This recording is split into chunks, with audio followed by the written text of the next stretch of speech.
Welcome, everybody, friends, colleagues. For those of you guys who are here in the plenary, we're going to be starting off with our second breakaway session. In this one, we're going to be talking about talent sourcing and talent strategies. Thank you all for joining us. Come on a journey with us, essentially, around what transformation can really look like. But really, it's about how we can drive forward and think about what next could be. What really personally stands out for you today as we're here in 2025, but also where the opportunity could lie? Everybody needs to become more AI fluent. All of this is simply change. We are changing the way we do things at a pace that we've never done before. We've been talking about this role of the recruiter moving from the transactional into strategic.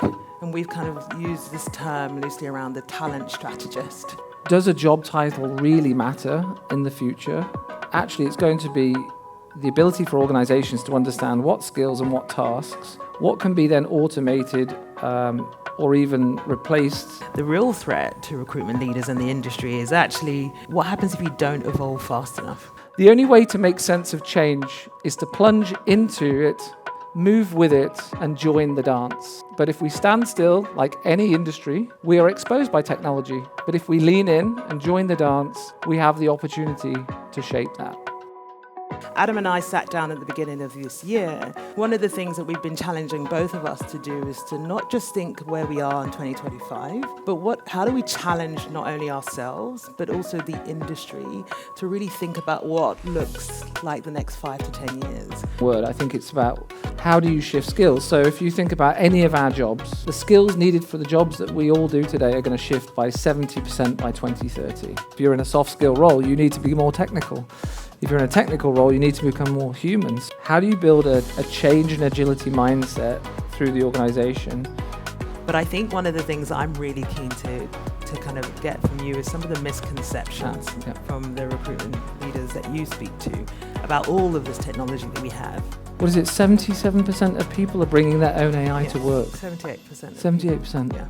So I might be sitting there as a business owner saying, slow down, ChatGPT, we can't have AI, we've got to be really safe. And yes, you have to be safe, right?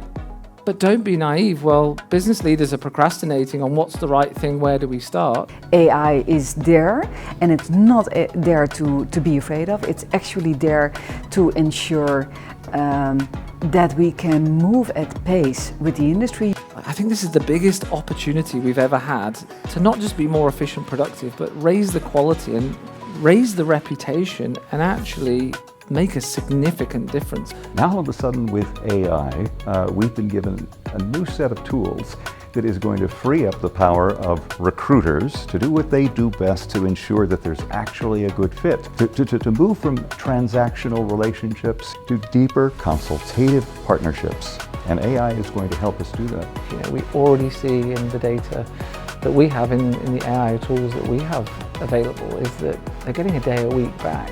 But do you invest in your people and give that gift of time back? AI will empower you to change the game. And I think as an industry and all the amazing people in this room, you get to define what that means. And I think that's where we're at. And that makes me proud and excited. Well, I actually don't think I can add anything more to that. Thank you again, Adam. Thank you. It's been a great conversation.